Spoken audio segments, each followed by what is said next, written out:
Bienvenidos y bienvenidas todos y todas al B-Podcast, el podcast del Barcelona International Dance Exchange. Hoy, en nuestro episodio número 129, contamos con la presencia de Aise Lizarazu. Hola Aise, un gustazo que estés aquí con nosotros. Hola, muy buenas. Bueno, estamos aquí en nuestros estudios en Barcelona y nos gustaría empezar, nosotros nos conocemos hace mucho tiempo y somos muy amigos también, que nos cuentes un poquito de quién es Aise. Nosotros nos gusta un poco en Vide pensar que porque somos hacemos y no al revés. Después vamos a hablar de todo lo que haces, que es un montón de cosas, pero sobre todo, si tuvieras que describir la parte, nos gusta a veces decir, humana de Aise, ¿cuál sería? ¿Quién es Aise en este invierno, ya que ya se aproxima en la ciudad de Barcelona? Bueno, esa parte humana, a veces tan difícil de separar en esto que nos dedicamos de la parte más artístico-profesional. Pues bueno, soy una persona que viene del País Vasco, que vive en Barcelona desde hace 7 años, que se dedica a trabajar con el sonido, a escucharlo y que intenta, en la medida de lo posible también, que todo ello no interponga en hacer el resto de cosas que tiene la vida para ofrecernos. Me gustaría incidir un poquito en la pregunta que te hice al principio. Eh, Además que has venido al País Vasco, has vivido en otros países también que ya nos contarás.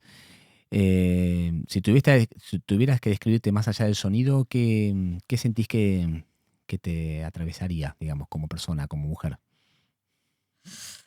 Es una pregunta que no es tan sencilla, me parece. ¿Qué me atraviesa? Me atraviesa intentar buscar formas de habitar y de pasar por esta vida y este mundo que nos ha tocado vivir de la manera más tranquila posible, aunque a veces la verdad es que cuesta. Mm. Y todo ello intentando estar siempre rodeada de las redes de personas amadas y queridas, familias múltiples que encontramos por el camino. Mm. Nosotros tenemos la suerte de ser familia también y hablando de esto, ¿qué sentís inicialmente que esta relación tan constelativa que vos tenés, que en esos sentidos somos muy parecidos, te trae y qué sentís que también le das a esta cuestión de las relaciones? Pues la verdad es que yo creo que muchas veces siento que me dan mucho más de lo que doy yo, dependiendo de la época, y otras veces viceversa. Creo que eso es algo que nos pasará, supongo, a todos. Ujú. Y lo que intento dar es estar presente, estar ahí, sí, a veces simplemente preguntar, intentar verse, tender una mano, abrazarse Mm. o tomar un café, no lo sé, o como te decía hace nada, quedar un domingo para jugar al fútbol, no lo sé, cualquier cosa. Bueno, decías, ¿no? Hacer cosas humanas, ¿no? Sí, Que a veces, cotidianas. cotidianas y humanas, que a veces se nos olvida de que somos personas, no máquinas. Y tomando esta pregunta que te hacía antes y llevándola ya al campo profesional, ¿qué sentís que le traes al mundo sonoro, al mundo del performing arts, a que también estás involucradísima con hacer ambientes sonoros, composición de música para piezas escénicas?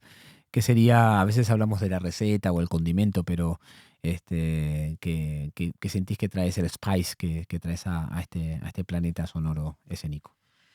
Pues la verdad es que yo desde hace unos años ya, que estoy bastante ocupada y no preocupada, pero sí ocupada en pensar la relación del cuerpo con los medios que tenemos, ¿no? Esa Mm. relación que a veces pasamos por alto o que a veces ah, vertemos directamente en un aparato, en un instrumento, Mm. en cualquier medio, en una máquina, ¿no? Claro. Y pensar en no tanto en esas dos dualidades, sino qué pasa en esa interrelación entre las partes, entre esas redes que antes hablábamos de Ujú. personas, creo que se puede trasladar también a las redes de medios, ¿no? Mm.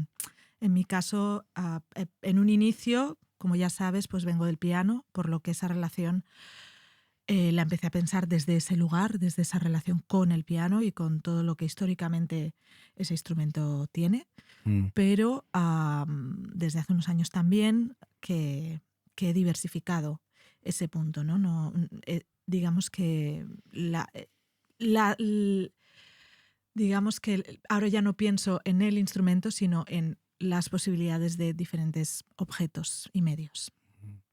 También tienes una relación física con el instrumento, porque si bien venís de la música académica, ¿no? Que es bueno, la base que tenés, has vivido muchos años en Suiza, bueno, venís con muchos backgrounds, pero yo he tenido la oportunidad de verte actuar y también viéndote hacer música y ambientes sonoros para Performing Arts, sos una persona que aproximás el instrumento desde el cuerpo, no como que, y digo, en un instrumento pequeño, no sé, el laúd, la guitarra, uno puede decir, bueno, va, es más fácil, pero así como otro amigo en común que tenemos y gran artista también, que es Juanjo Ochoa, sos una persona recontra física con un tocho de instrumento como es el piano, ¿no? Que a UPA no lo podés levantar. Entonces, ¿cómo sentís que esa relación física con el instrumento, o cómo sentís que evolucionó y dónde sentís que está hoy día?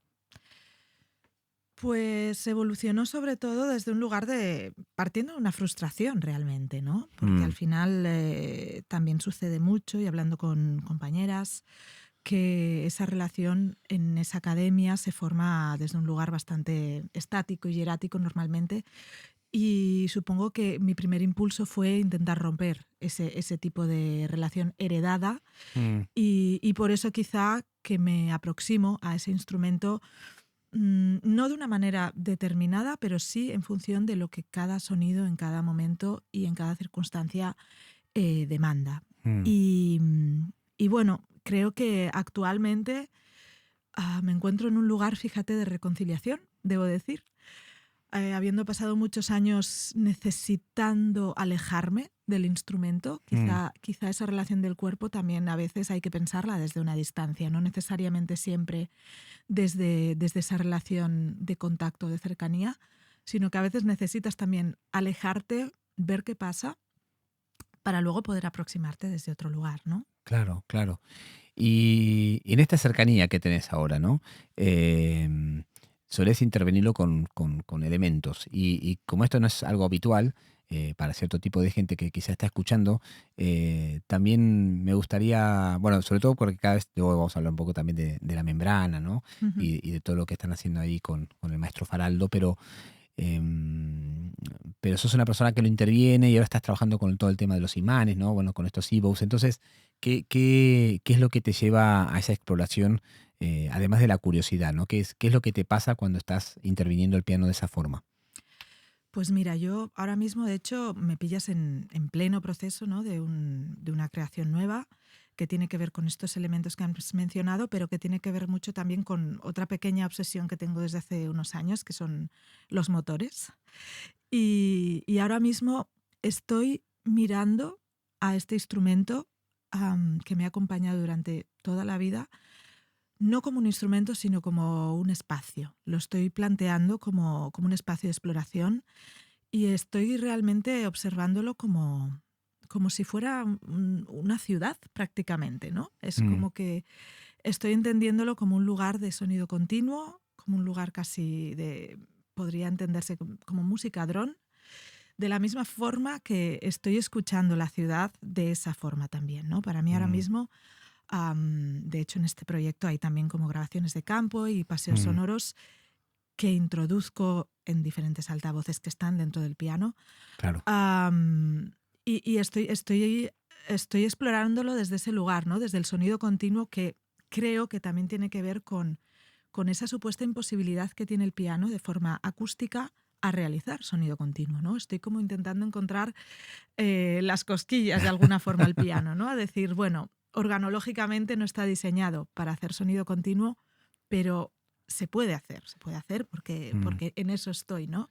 Y claro. descubres de repente que yo estoy como muy contenta porque estoy como redescubriendo desde un lugar de fascinación un instrumento que pensaba que ya conocía. Y de Claro. pronto hay unos sonidos que no conocía después de 35 años, y es muy bonito, la verdad. Qué bueno, qué bueno. Y voy a dejar ahora en suspensión esto, que te quiero preguntar algo más, pero quería volver sobre algo que habíamos nombrado antes, es ¿cómo te relacionás con la creación escénica cuando es para otro artista, otro artista? ¿Cómo es tu relación a la hora Porque a veces, no sé, puede pasar, ¿no? Sobre todo en el mundo de la danza, que quizás la gente que más puede escuchar estos podcasts, está esta idea, ¿no? De ilustrar o, no sé, o vestir, como se dice, ¿no? Estos términos que a mí me cuestan tanto, lo escénico, ¿no? Pero ¿cómo es tu relación, ya que tenés muchísima experiencia, has trabajado con artistas muy diversos, ¿no? Digamos, que no tienen una sola línea estética, a la hora de colaborar, dialogar? ¿Cómo es ese diálogo desde tu mirada, tu experiencia? Pues a mí personalmente yo me considero muy afortunada en las colaboraciones que he tenido con las artes escénicas, porque en todas ellas me he sentido muy cómoda, muy escuchada y desde un lugar en el que me he sentido implicada de una forma u otra desde el inicio del proceso, ¿no? Y para mí Mm, esto es muy importante. Yo personalmente no he hecho para escénicas música de encargo, digamos, es decir, claro. que te vengan ya con algo cerrado y te pidan, que seguramente, pues si sucede, encantada, ¿por qué no? Ujú, Pero en mi caso no ha sido así y esto me ha permitido estar en ese proceso desde el inicio, desde la propia conceptualización, porque a mm, veces, como tú bien dices, esa forma de ilustrar o de representar es, por supuesto, una forma de hacer y muy válida, pero a mí me interesa ir más a esas capas que quizá no son tan visibles o no son tan referenciales y mm, poder encajarlas dentro de mi lenguaje sonoro mm, a, bueno, a esa cuestión más casi sensible de lo mm. que se está planteando en escena. Genial. ¿Cómo sentí, cuando se termina materializando, ¿no? La obra se estrena o se hace, ¿cómo sentís que esa relación que tenés tan desde el vamos, ¿no? Desde, no sé, perdóname la palabra, pero no sé, desde la dramaturgia sonora, si se quiere, Ujú. que va con la dramaturgia de la obra, la dramaturgia del movimiento, también palabra que ahora se usa a veces con ciertas libertades, pero vamos a ponerle ese nombre que sé que más o menos todos usamos. eh, Evoluciona a la hora de mostrarlo más de una vez, porque vos también intervenís el espacio, como hablabas antes de esta imagen tan bonita, que el piano es un espacio, no solamente un instrumento. em, ¿Cómo es esto? Porque no, digamos, para los que no saben, no es que la música de ahí se sale por dos parlantes y ya, ¿no? O sea, no. Muchas veces hay ambiente sonoro que está en todo el teatro, etcétera, y eso también crea una evolución que hasta que no la probás no te enterás, ¿no? Entonces, ¿cómo es ese trabajo? Pues eso es una persona que te gusta, dijéramos, meter mano luego de que lo hiciste la primera vez. Pues yo creo que, bueno, depende también mucho de las posibilidades después logísticas, ¿no? De la obra. Hay que ser también, tener Claro, los claro. pies en la tierra. Y en los casos en los que yo intervengo sonoramente en la escena, como es el caso del proyecto con el que estoy ahora, de Fasting Girls, Mm, naturalmente hay un grado de indeterminación en el que, claro, como cualquier arte performativa, por mucho que las cosas ya estén creadas, hay un grado de indeterminación que está siempre en cada una de las escenas. Si el espacio cambia, el material puede parecer el mismo, pero realmente no suena igual en otro espacio, los speakers cambian, así que yo siempre intento estar, de hecho es lo que me gusta, estar abierta y me parece mucho más divertido que tenga ese grado de, claro, de claro, que sea cambiante, ¿no? claro, claro, Mm. claro. Genial. Em, Te quería preguntar, lo nombramos antes también, ya yendo también a tu espacio, porque tienes un espacio muy bonito, que es un estudio, pero también es un espacio para, bueno, ahora lo vas a contar, no quiero hacer Mm. spoilers, pero contanos un poco desde dónde nace el proyecto de la membrana y qué significa también, sobre todo para vos, tener un lugar así.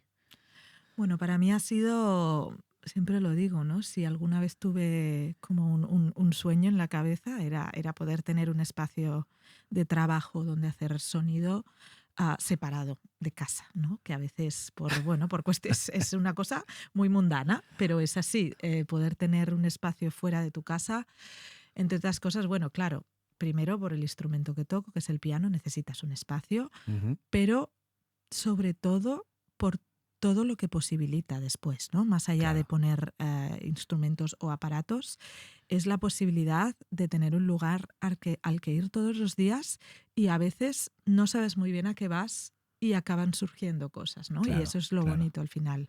Creo que es la opción de posibilidad que te Mm, abre. mm, Y este proyecto, La Membrana, surge pues hace 3 años ya, con mi compañero Anche Faraldo, pues bueno, decidimos que queríamos intentar, y no morir en el intento, encontrar un espacio como el que te acabo de explicar. Mm, Y bueno, estamos muy contentos porque lo hemos encontrado y, como te decía, esas puertas que se abren, pues en un inicio empezaron como un espacio de experimentación propio y poco a poco ha ido abriéndose a otros lugares, como puede ser ahora que estamos en pleno lanzamiento de sello discográfico, mm, estamos editando, masterizando, distribuyendo casetes ujú, y luego, pues por otro lado, también está el estudio de masterización, que eso es más el terreno de Anche, y posibilitamos también de vez en cuando pues hacer algunas sesiones de escucha o algún concierto de música experimental. ujú. Así que de pronto un espacio que era simplemente un lugar fuera de casa se ha convertido en algo múltiple Mm, que tiene cabida para muchas cosas. ujú. Y sobre todo, perdóname la humorada, tiene cabida para un sofá que es fundamental. Es muy Es muy- fundamental tener un sofá cama donde poder, si un día se hace tarde, quedarse. Estoy de acuerdo. Totalmente, tan importante como el piano y todos los Sí, cacharros casi, que tiene el casi, maestro al Farag. nivel, al nivel.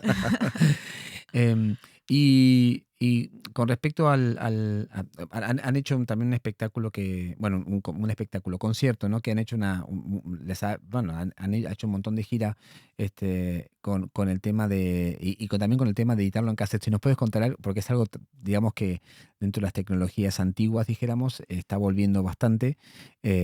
Además de que estaba yo el día que llegó el TEAC, ¿no? La grabadora de cassette, pero ¿qué significó este proyecto que hicieron juntos y que tuvieron la posibilidad de hacerlo en un montón de sitios?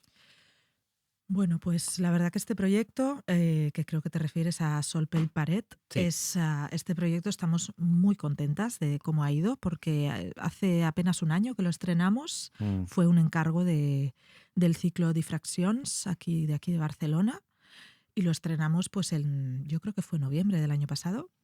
Y desde entonces, la verdad que efectivamente lo hemos llevado de gira y lo hemos llevado a muchos festivales y muchos lugares y estamos encantadas con, bueno, tanto con cómo lo sentimos nosotras cuando lo hacemos, como con la recepción, ¿no? mm, Es un proyecto muy autogestionado, muy autocontenido, con todo baterías reciclables, mm, no hay cables, que esto también es muy importante, ¿no?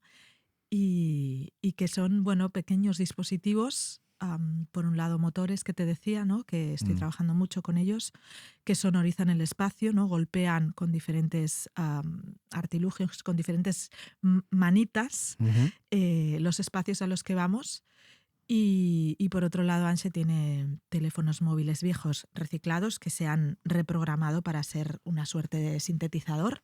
ujú, Así que digamos que de alguna forma lo que hacemos es sonorizar y espacializar el sonido de forma manual.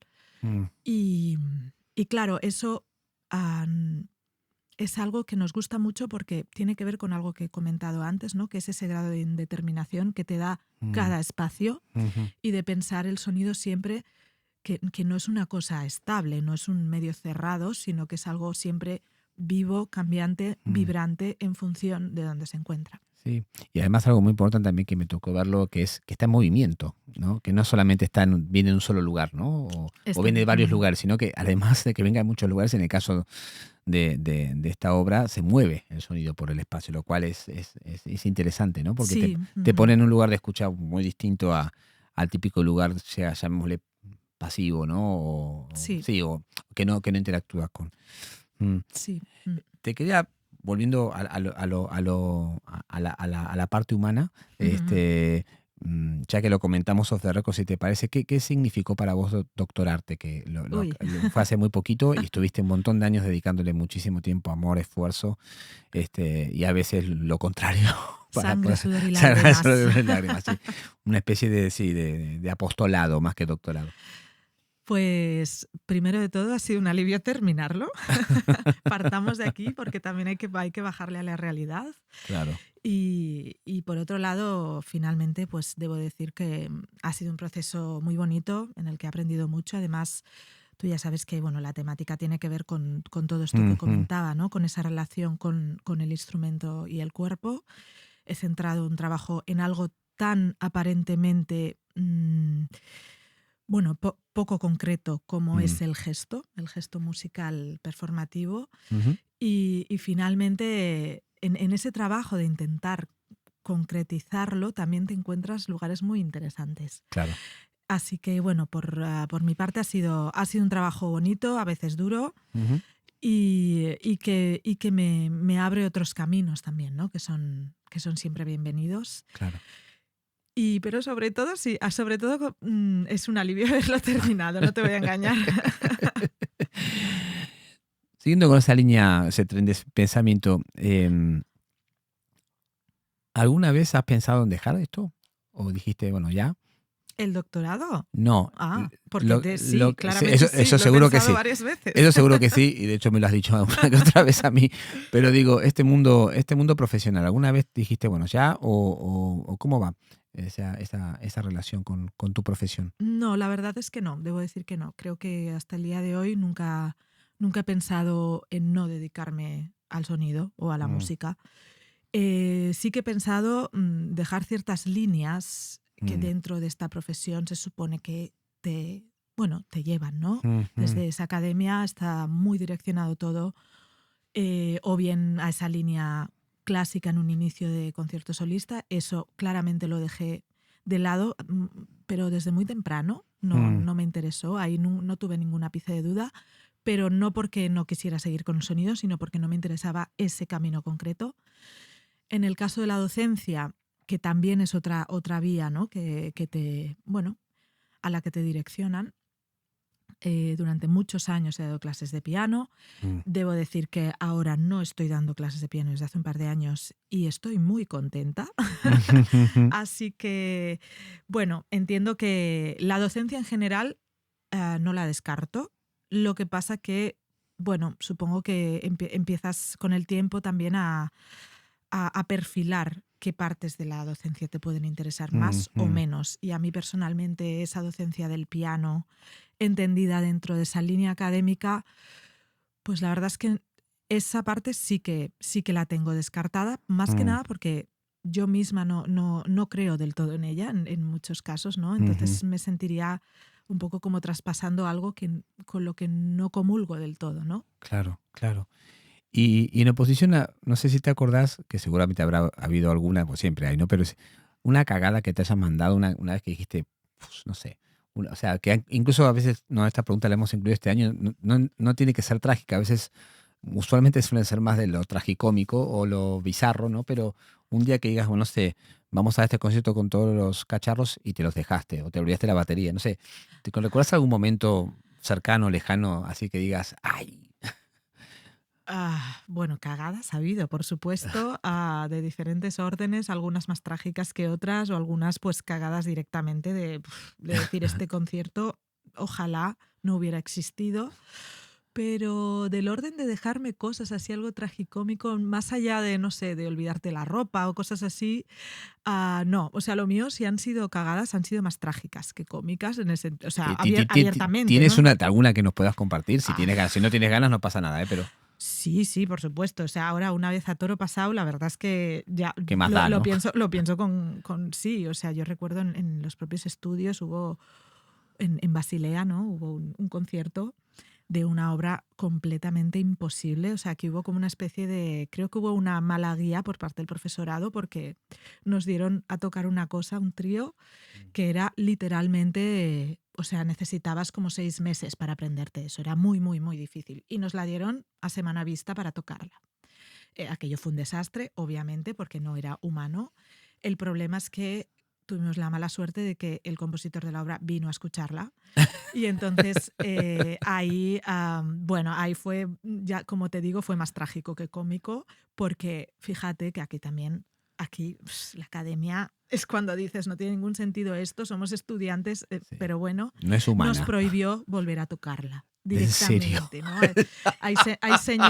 Hay señores por ahí que, madre mía, o sea, quiero decir, son chavales que están aprendiendo, Y te pero prohíben tocar una obra. es absurdo. Eso sí que nunca me lo había escuchado. No, y no diré nombres de compositores. No, por favor, Bueno, pero aquí no se conoce, no, es suizo, así que da igual, sí, sí, sí. pero fue ese lugar de decir, te llevas un disgusto tremendo a casa Y luego cuando pasa ya el tiempo dices, pero en realidad yo no quiero tocar las obras de este señor más, entonces Claro, todo claro. bien. O sea, ¿para qué tocar una obra que más que No, disfrutarla, la padeces? no, absurdo.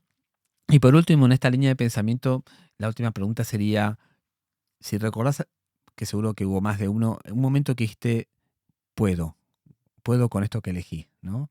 Digamos, fuera de lo que tiene, hablaste mucho del tema académico, ¿no? Que nos da para un podcast entero, ¿no?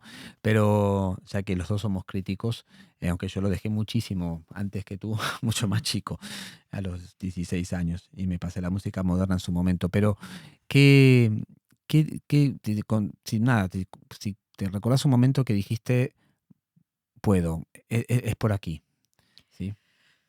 Pues ahora mientras me lo preguntabas, yo tengo un momento como muy grabado Mm, y que tiene que ver con cambiar el foco y mm, cambiar la forma en la que me enfrentaba a ciertas cosas, ¿no? ujú. Y que tiene que ver con un clic interno al final, ¿no? Claro, claro. Y ocurrió mientras estudiaba el superior aquí en las MUC, Ujú, todavía en esa línea de piano clásico, porque es la que hay, no había otra. ujú. Sí, recuerdo que, claro, se vive muchas veces con muchos nervios y mucha angustia cuando hay un examen, cuando hay un Por concierto, cuando supuesto. hay mucha competitividad, Sí, te la tensión. juegas toda a una, ¿no? Es como tienes que tener un control mental, se pide desde muy jovencito, ¿no? Que a veces es inviable y te lleva pues pues sí, a pasar esos nervios, ese nudo en el estómago, ¿no? Y hubo un día que no sé muy bien qué hice, pero fue algo corporal que me hizo Mm, hacer un clic y que me hizo que desde ese momento ese nudo ya no estuviera, ¿no? ok. Que fue, es decir, que yo lo siento, voy a decir algo que es un poco abstracto, pero yo lo sentí como que hubo un momento que fui capaz de, cuando estaba haciendo un concierto o un examen o algo delante de gente, abstraerme de tal forma que yo sentía que en ese momento que estaba tocando estaba como dentro de ese sonido que estaba sonando, de Wow. alguna forma. Es un poco abstracto, pero es la sensación que tuve. Mm, Y aprender a llegar a acceder a ese lugar a nivel corporal mm. hizo que desde entonces el ejercicio fuera buscar ese lugar porque sabía que entonces iba a ir bien. Qué bueno, qué Mm. bueno. Increíble. Bueno, por último te hice un poquito de spoiler antes de empezar a grabar, pero tenemos hace ya muchos años el ritual de que cada invitado o invitada le deja una pregunta al que sigue. A ti te han dejado una pregunta. Y en tu caso vas a sacar una pregunta para el que empiece la temporada que viene, sin saber quién va a ser o quiénes van a ser, porque a veces son más de una persona. Entonces, ¿qué te gustaría preguntarle a la próxima persona que venga? Así a ciegas, A que me ciegas. gustaría preguntarle.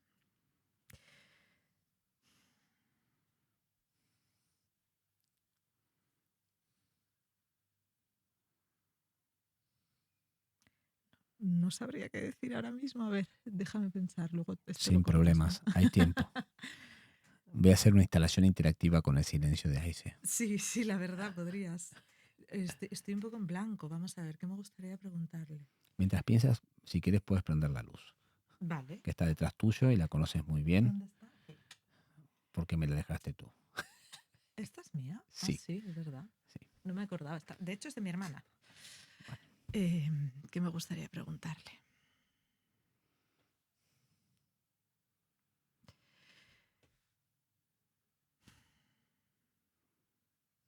Quizás un poco pesimista la pregunta, pero si en el tiempo en el que vivimos hoy en día, con todo lo que pasa, si le sigue viendo sentido al- a lo que hace, sea lo que sea eso.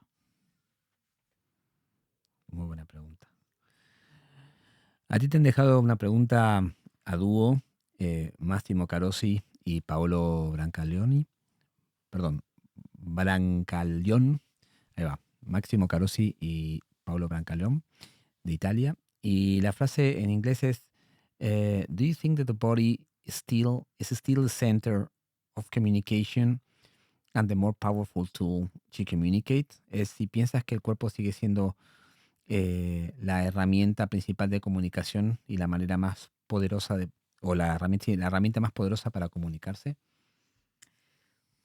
Pues debo decir que tal y como me la plantean, no, pero Ujú, no porque no crea que el cuerpo no es una herramienta poderosa de comunicación, sino porque, como veníamos hablando, creo que la comunicación se crea en el entre y mm, para el entre tienen que existir más cosas más allá del cuerpo. Entonces, el cuerpo es una de las partes y muy poderosas de esa comunicación, pero creo que solo es posible que comunique en relación con otros medios, otros seres, mm, otros objetos ujú. o no sé, u otras energías. Perfecto. Y por último, ¿cómo titularías este podcast, esta conversación? Esta conversación, pues una tarde entre amigos, la verdad, una tarde entre amigos y pues no lo sé, yo me lo he pasado muy bien y es bonito, fíjate, me llevo que me ha desarmado mucho que me preguntaras cómo me defino fuera de lo que hago y esto es algo que me llevo para pensar porque me da rabia que me haya costado. Bueno, es una pregunta en movimiento también, ¿sí? Yo me la sigo haciendo. Mm, Pero bueno, ahí está un gran amigo que hace mucho, ¿no? Eugenio Tena dijo, ¿no? O me dijo que, que uno es y lo que hace no lo define, sino que lo completa. Y me pareció muy revelador en su momento, fue hace como 10 años y concuerdo, comulgo, que es una palabra que me gusta mucho, pero sí. es una relación. Así que Mm, gracias por tu sinceridad y bueno, y gracias por regalarnos un ratito de tu tiempo y vamos a poner obviamente los links para que escuchen todo lo que haces y vean todo lo que haces y que obviamente se pasen por la zona de Badal, que hay un estudio muy bonito con gente ujú, maravillosa y que ujú. hacen un montón de cosas muy, muy, muy, muy increíbles. Así que muchas gracias, Aice. Muchas gracias a ti, Sebas. Este fue el podcast número 129 y nos vemos en la próxima. Muchas gracias.